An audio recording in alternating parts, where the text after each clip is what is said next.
Iya, baiklah. Alif sudah hadir. Berarti masih ada yang belum hadir, ada Fritzi, ada Devira. Kaisar sudah hadirkah? Hadir, Bu. Al, wah panggilnya Al apa Kaisar nih? Al Kaisar soalnya. Mana Al Kaisar? Saya belum. Hadir, Bu. Oh, baiklah. Loh, kameranya belum dinyalakan ya, Kaisar ya? Nyalakan dulu coba kameranya, Kaisar. Devira sudah hadir? Belum ya. Selanjutnya Fritzi juga belum Devira hadir. katanya, Hah? Devira katanya kendala jaringan, Bu, sedang mau masuk. Oh, lagi berusaha masuk ya. Safira sudah hadirkah?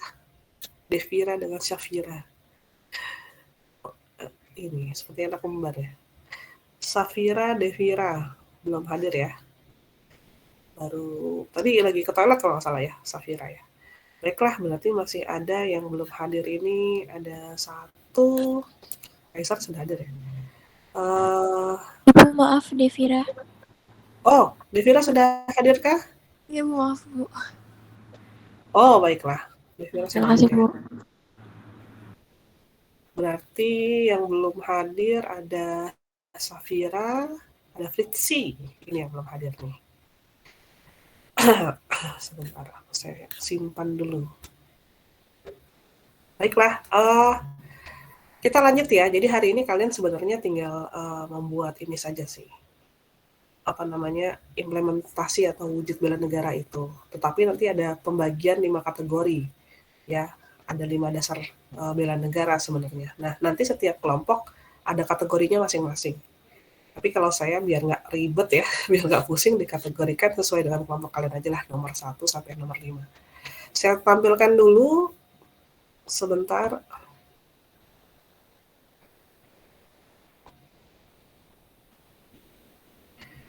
Sudah muncul di layar kalian, ini sudah saya masukkan juga sih di e-learning. Sudah ya? Mohon maaf ya kalau suara saya kurang jelas atau bagaimana, karena lagi ini nih, lagi kurang enak badan sebenarnya. Baiklah, kita langsung tadi minggu lalu sudah sedikit membahas mengenai wujud bela negara sebenarnya ya, secara sekilas tanpa ada pengkategoriannya. Nah, nanti hari ini kalian ditugaskan ya untuk membuat wujud bela negara. Di setiap kelompok nanti akan saya jelaskan satu persatu ya. Jadi saya akan singkat saja membahas mengenai materi bela negara. Jadi inti-inti dalam bela negara. Saya harap kalian sudah baca ya materinya. Kan di e-learning sudah saya unggah ya, atau saya sudah berikan ke kalian materi mengenai bela negara. Sebenarnya itu buku ya, satu buku hanya saja dibagi-bagi per bab gitu, per materi, disesuaikan dengan RPS, benar-benar sama dengan RPS ya. Nah, kalau mau lebih rinci pemahaman mengenai bela negara itu ada di sana.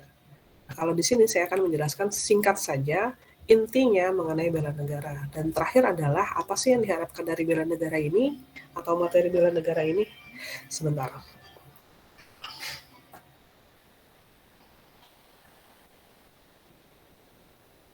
Aduh, pagi-pagi dah banyak panggilan ini ya. Lanjut ya. Mengenai bela negara inilah diharapkan kalian bisa mengerti implementasi atau wujud bela negara. Jadi kalian ngapain aja untuk membela negara. Begitulah intinya ya. Apalagi sebagai mahasiswa. Nah, kita lanjut saja. Ini adalah pemahaman ya mengenai bela negara secara umum. Bela negara adalah sikap, perbuatan, dan tindakan yang spontan ya, dari segenap warga negara, didasari kepada kesadaran kebangsaan dan kecintaan pada tanah air untuk menangkal, mencegah, dan meniadakan segala ancaman yang membahayakan kemerdekaan dan kedaulatan negara, Pancasila, dan nilai kehidupan bangsa, serta integritas kesatuan dan persatuan dan negara Indonesia. Jadi kalau kita lihat bela negara ini berkaitan dengan apa sih sikap kita ya, untuk apa? Untuk mempertahankan ya, untuk mempertahankan, lalu juga dilihat mengenai keamanan juga gitu ya. Jadi menangkal atau mencegah agar tidak ada terjadinya hal yang membahayakan mengenai kedaulatan negara kita. Secara garis besar seperti itu ya. Ini dari SK Menhan ini tahun 78. Nah, kalau kita lihat bela negara ini berkaitan dengan apa saja sih? Yang paling utama dasarnya adalah mengenai secara umum ya, berkaitan dengan keamanan nasional dan pertahanan negara. Pastinya ya, namanya juga bela negara, pasti berkaitan dengan keamanan nasional dan pertahanan negara. Jadi kan kita bisa lihat dari materinya atau pengertian ya dari bela negara adalah mencegah ya atau menangkal yang atau meniadakan ancaman ya, ancaman yang membahayakan ya, berarti berkaitan dengan keamanan. Dan kalau di sini kita lihat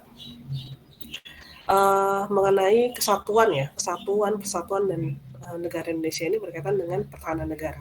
Nah, kita akan membahas mengenai ini. Jadi dua hal ini akan saya fokuskan. Tetapi nanti kalau wujud bela negara, saya harap kalian bisa mencari sendiri ya bentuknya seperti apa. Selanjutnya kita lihat pengertian keamanan nasional. Di sini pengertiannya adalah suatu kondisi. Sebenarnya ini kalian sudah bisa baca ya di materi yang saya berikan secara rinci. Suatu kondisi relatif atau tidak ada keamanan absolut. Namanya juga keamanan nasional ya. Memang kalau dilihat, apakah keamanan nasional itu pasti akan aman? Tidak. Dari namanya saja sudah ada muncul keamanan nasional, berarti ada ancaman di sana. Mutlak bagi negara manapun selama ada negara tetangga. Nah, ini kalau dilihat yang paling vital adalah mengenai penjagaan atau pertahanan diri dalam kehilangan wilayah dan rakyatnya. Kita kan hidup bertetangga ya dengan negara di sekitar kita. Gitu.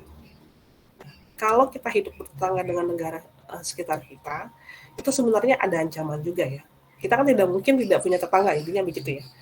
Sebenarnya ada tetangga itu menguntungkan, tetapi juga terkadang ada hal yang membuat kita merasa terancam gitu atau terganggu misalnya. Kalau kita lihat dalam kehidupan sehari-hari lah paling mudah. Ini kalau tetangga saya kan begini ya. Kalau di rumah saya contohnya ya, ini paling amannya begini. Saya tuh punya tetangga. Nah dia tuh agak bermasalah dari segi kejiwaan. Memang tidak terlalu ini ya, tidak terlalu mengganggu sebenarnya ya kalau dia tidak iseng ya. Namanya juga orang, kalau misalnya ada orang yang agak terganggu kejiwaannya, kita tidak bisa kontrol, intinya begitu. Nah masalahnya adalah keluarganya. Jadi harusnya kalau punya keluarga yang seperti itu ya, salah satu anggota keluarga seperti itu, harusnya ya, kalau saya mikirnya harusnya diberikan ke psikolog gitu ya, atau ke psikiater biar dia cepat sembuh ya secara mentalnya atau kejiwaannya. Nah itu adalah salah satu ancaman juga. Kenapa? Karena saya merasa terganggu sebenarnya ya. Kenapa? Karena dia terkadang sering gedor-gedor pagar misalnya. Nah itu kaget juga kita, kenapa gitu. Saya pikir ada apa. Itu bukan masalah ancaman sih, tetapi gangguan ya bisa dibilang. Apakah salah saya bilang gangguan gitu? Saya juga sebenarnya tidak bermaksud untuk mempermasalahkan hal ini. Gitu. Saya pikir ya karena ada gangguan kejiwaan ya sudah, kita mau tidak mau harus mengalah ya, tidak masalah. Kita kembalikan lagi ke keluarganya. Nah itu keluarganya kurang aware gitu ya masalah satu anggota ini. Karena kenapa? Bahaya juga. Kalau di jalan dan lain-lain dia terlepas begitu kan ada masalah juga nantinya ya. Nah itu adalah salah satu keamanan juga ya dalam bertetangga kehidupan sehari-hari. Tidak hanya itu, misalnya paling mudah misalnya ada sampah misalnya ya. Nah masalah sampah ini juga sama. Ada juga tetangga nih. Ini kehidupan sehari-hari saja ya. Paling kecil deh. Ya, paling kecil itu adalah tetangga kita, sekitar kita. Kalau kita bilang tetangga adalah teman atau sahabat atau keluarga terdekat kita, benar. Tapi terkadang ada hal yang namanya juga orang ya, pasti ada positif dan negatifnya tanpa disadari. Masalah sampah misalnya. Sampah itu kan saya punya di depan rumah saya itu, depan pagar itu ada box gitu ya untuk menaruh sampah. Nah itu box itu ditaruh sampah tetangga saya. Itu kan suatu bentuk gangguan ya, walaupun bukan suatu ancaman tetapi bentuk gangguan. Nah itu bisa juga menjadi bentuk keamanan. nasional. Kalau misalnya cakupannya nasional, berarti kita berkaitan dengan apa sih? Wilayah misalnya. Wilayah kita diapain? Misalnya diganggu. Diganggu dalam arti bagaimana? Kemarin kita lihat ya ada perebutan pulau misalnya dengan Malaysia, itu salah satu juga dari keamanan nasional.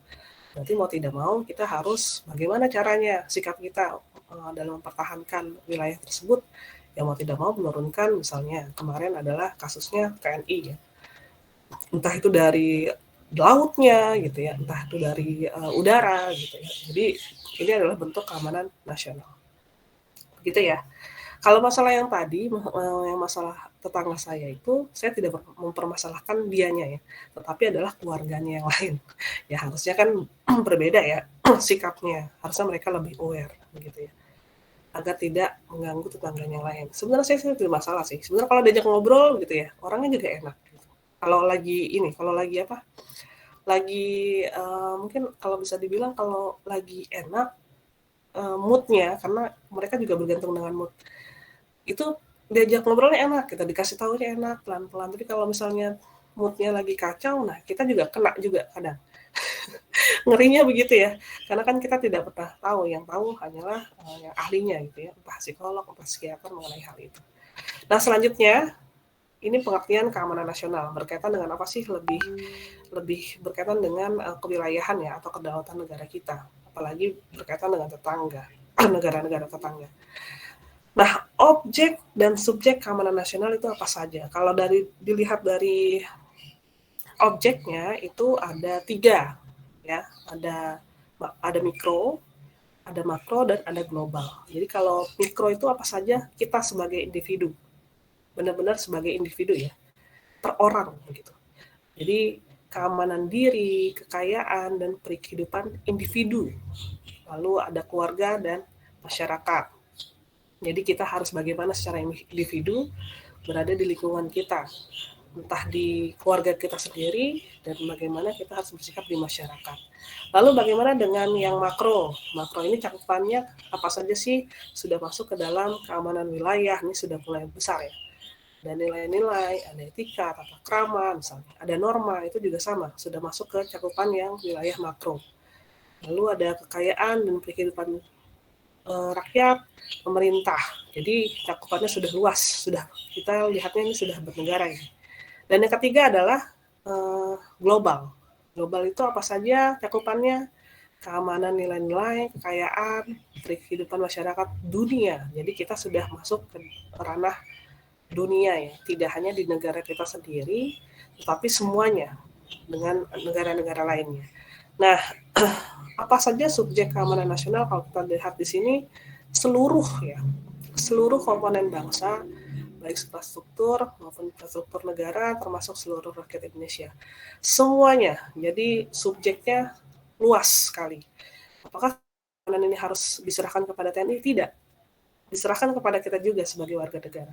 Ya, makanya kalau dilihat, kalian mungkin yang suka K-pop ya, atau K-drama itu, kan banyak tuh artis-artis Korea yang laki-lakinya harus ikut wajib militer. Nah, itu juga sama, berkaitan dengan keamanan nasional mereka. Kalau di Indonesia memang tidak ada, ya. Untuk Indonesia memang tidak ada. Karena kalau kemarin sempat ingin diadakan, tapi akhirnya tidak jadi kalau nggak salah. Isunya seperti itu. Ya, karena kalau dilihat tentara kita masih aman jumlahnya, jadi tidak perlu ditambahkan lagi dari wajib militer. Biasanya ada keperluan atau kebutuhan tertentu ya, kenapa diselenggarakan wajib militer tersebut. Sepengetahuan saya dulu, kata orang tua saya ya, itu sempat ada wajib militer zaman dulu. Tapi kalau sekarang saya kurang tahu. Udah nggak ada lagi setahu saya di Indonesia ya. Kalau di negara lain masih ada beberapa. Selanjutnya, ini ada pertahanan negara. Tadi kan kalau dilihat, bela negara itu berkaitan dengan keamanan nasional dan pertahanan negara. Jadi ini keamanan nasionalnya, ini ke pertahanan negaranya. Kita lihat di sini pemahaman mengenai pertahanan negara. Kalau dilihat dari artinya, pertahanan negara merupakan penjaga wilayah negara. Ya. Penjaga wilayah negara siapa? Semuanya, semua yang ada di wilayah di negara tersebut, termasuk warganya ya, atau penduduknya sebenarnya. Sebagai tempat untuk perlindungan bagi penduduk, juga sebagai unsur pemerintah yang mempunyai posisi tawar tawar dalam hubungan internasional. Nah, di sini maksudnya adalah begini secara garis besarnya. Pertahanan negara ini berkaitan dengan apa? Memang kita sudah punya ya angkatan bersenjatanya ya untuk mengamankan penduduk untuk tinggal di negara tersebut, intinya seperti itu. Tetapi kan kita tinggal di negara yang berbeda-beda. Maksudnya dalam arti kita punya tetangga lagi, punya negara-negara lain banyak juga begitu ya. Nah, itu kan kalau dilihat dari kedaulatan negara kita juga bisa menjadi ancaman juga. Makanya di sini diharapkan pertahanan negara ini tidak hanya untuk kalangan TNI misalnya, atau TNI ini luas ya, entah ada darat, laut, udara gitu ya, itu semuanya tidak difokuskan ke sana, tetapi juga seluruh warga negara, khususnya di sini Indonesia ya. Jadi diharapkan kita tuh selalu siap dan sigap. Makanya kan tadi kalau dilihat dari bela negara itu ada sikap spontan. Kapanpun dan dimanapun kita harus siap dan sigap. Walaupun sebenarnya negara melalui Angkatan Darat itu sudah menjamin keamanan atau perlindungan bagi penduduknya.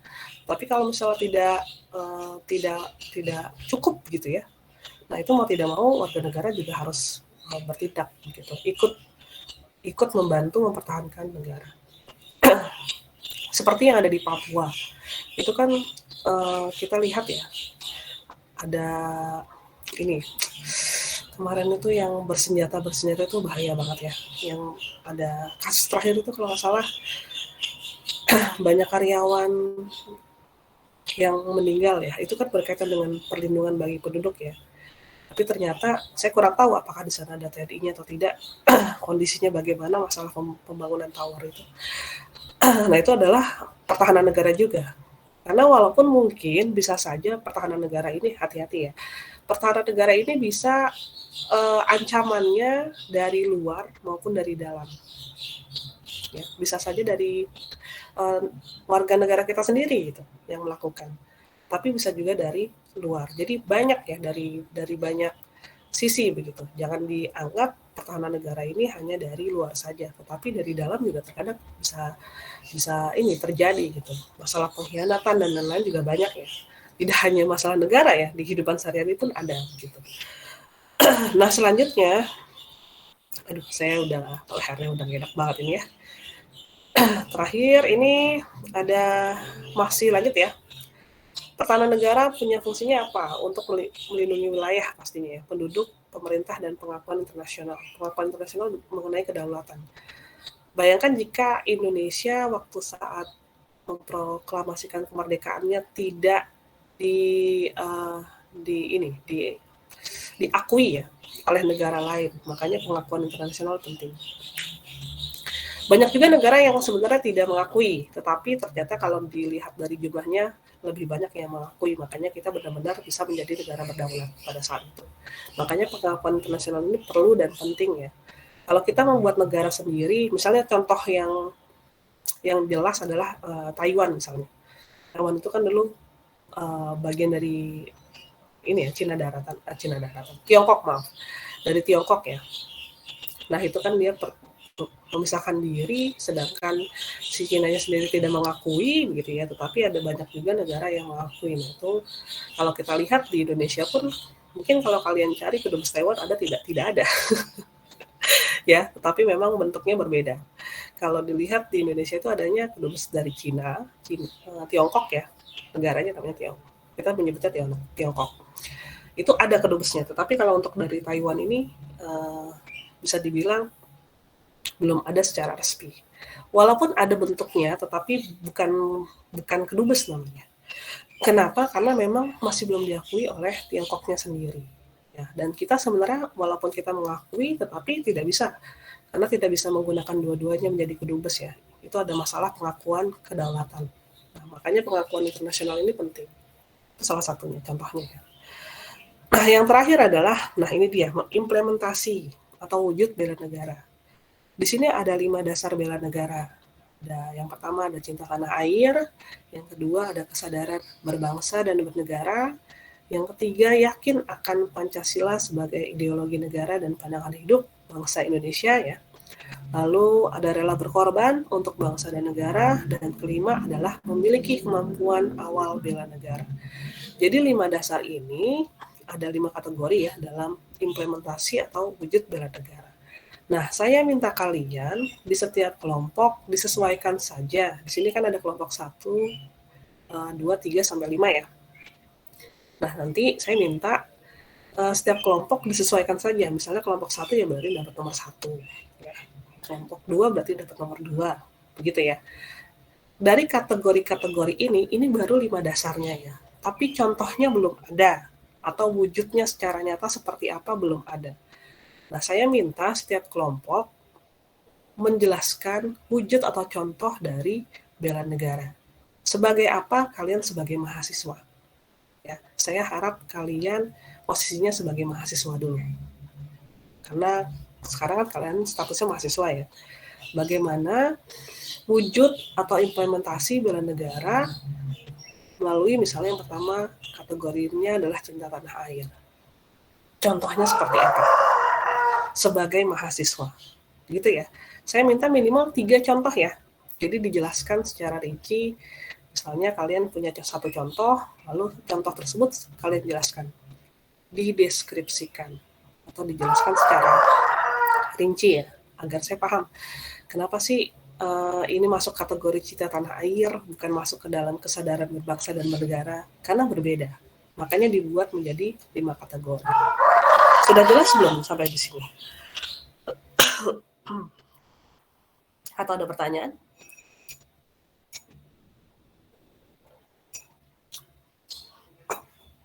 Saya mau nanya, Bu. Iya, silakan. Jadi contoh-contohnya itu harus sesuai 5 dasar bela negara yang ada di PPT ini, Bu? Iya. Tapi kan kalian berkelompok nih. Jadi saya mintanya kalian mengerjakannya berkelompok. Kelompok 1 berarti dapat dasar yang nomor 1. Dasar bela negara yang nomor 1. Cinta tanah air. Untuk kelompok 1. Jadi tidak semuanya harus 5-5-nya ya. Misalnya ada 5 kelompok, kalian membuat 5 ini. Udah, satu-satu aja. Agar fokus ya. Lalu yang kedua, kelompok kedua berarti dapat nomor 2. Misalnya gitu ya. Kesadaran berbangsa dan bernegara. Jadi intinya tiap kelompok itu sudah punya temanya masing-masing. Pasti selalu berbeda ya. Nah, nanti diberikan contohnya. Misalnya kelompok 1 ada cinta tanah air, saya minta ada 3 contoh minimal. Sebagai apa? Sebagai mahasiswa ya. Kalian di sini saya mintanya sebagai mahasiswa. Bagaimana sikap cinta tanah air yang kalian bisa wujudkan ya. Yang kalian bisa wujudkan sebagai mahasiswa. Macam-macam kan banyak ya. Nah, itu saya minta 3 saja. Jadi setiap kelompok ini punya tema masing-masing dan kalian minimal bisa mendeskripsikan atau memberikan contoh 3 implementasi atau wujud bela negara. Sudah jelas belum? Wah, luar biasa leher saya nggak enak banget. Sudah jelas atau ada pertanyaan lagi? Ini saya kasih tugasnya nggak harus sampai hari ini kok. Nanti saya berikan waktu sekitar seminggu lah. Sebenarnya bisa juga ya hari ini langsung selesai. Jadi minggu depan kalian tinggal presentasikan saja seperti biasa ya. Ada perwakilannya. Saya harap yang belum memberikan pendapat sama sekali atau yang belum menjadi perwakilan kelompok bisa ini ya, bisa langsung presentasikan begitu. Karena hanya satu saja ya, tidak perlu beramai-ramai presentasinya seperti kemarin lah ya. Ada lagi pertanyaan mengenai materi atau tugas kelompoknya?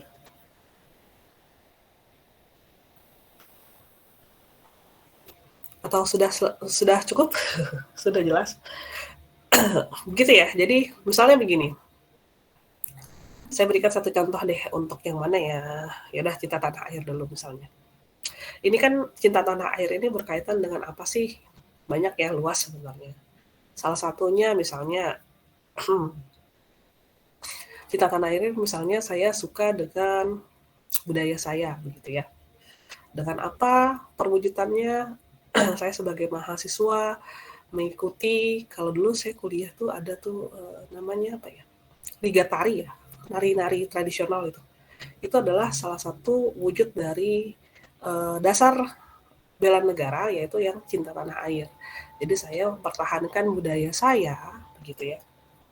Melalui apa? Melalui aktif ikut dalam kegiatan menari ya, menari tradisional, begitu, dan ikut juga menyumbangkan atau memperkenalkan ya, atau mempertunjukkan tarian tradisional itu ke luar negeri misalnya, karena ada kompetisi-kompetisi tari di luar negeri. Itu salah satunya. Itu sebagai mahasiswa ya. Jadi ada, kalau dulu waktu saya kuliah itu ada ini, ada kegiatan ya, kegiatan mahasiswa itu tari ya, namanya Liga Tari kalau nggak salah. Nah itu sering keluar negeri ya, karena bagus sekali. Jadi sering keluar negeri pertunjukan tarian tradisional Indonesia. Itu salah satunya. Jadi saya ikut bergabung dalam Liga Tari atau komunitas tari tradisional begitu. Entah di kampus ya, ataupun di luar kampus juga ada. Atau ada juga teman saya misalnya kemarin contohnya adalah dia ikut paduan suara, tapi khusus untuk menyanyi lagu-lagu tradisional, lagu-lagu daerah. Nah, itu juga ada. Jadi dia ikut kompetisinya di luar negeri, lalu menang. Nah, itu salah satu caranya atau wujudnya atau implementasinya bela negara dari kategori yang cinta tanah air, lalu cabangnya adalah mempertahankan budaya. Begitu. Ya. Sudah jelaskah di sini? Atau nanti bisa kalian wujudkan misalnya berkaitan dengan aturan atau apapun ya mengenai kegiatan mahasiswa apapun itu. Ya, mahasiswa kan banyak kegiatannya ya, tidak hanya belajar. Nah, itu juga tidak hanya belajar di kampus atau di kelas begitu ya. Tapi kan banyak juga kegiatan-kegiatan lainnya, entah itu mau kompetisi apapun gitu ya di luar kampus misalnya. Itu juga bisa. Apapun itu juga. Ya, itu adalah salah satu implementasi atau wujud bela negara dari yang paling kecil dulu, dari kalian dulu gitu, saya itu gak kuat ini rasanya. Secara individu sebagai apa? Sebagai mahasiswa gitu ya. Jadi wujud dari yang mikronya dulu ya. Objek dari yang paling kecilnya sebagai mahasiswa. Gitu ya, entah sebagai mahasiswa sebagai individu maupun sebagai kelompok, intinya begitu. Ada lagi pertanyaan? Waduh, luar biasa nih. Gatel banget ini lahar saya. Atau sudah cukup ya? Saya rasa sudah jelas ya. Jadi kelompok 1 tadi kalian bisa cek sendiri. Saya sudah unggah juga ini PPT-nya.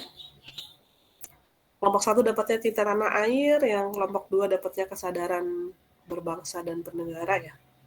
Lalu ada yang ketiga, yakin akan Pancasila sebagai ideologi.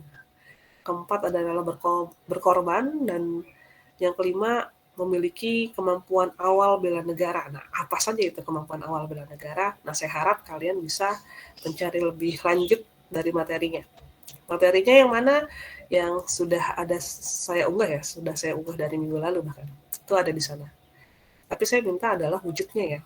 Bentuk-bentuknya atau contoh-contoh dari bela negara, posisinya sebagai mahasiswa ya.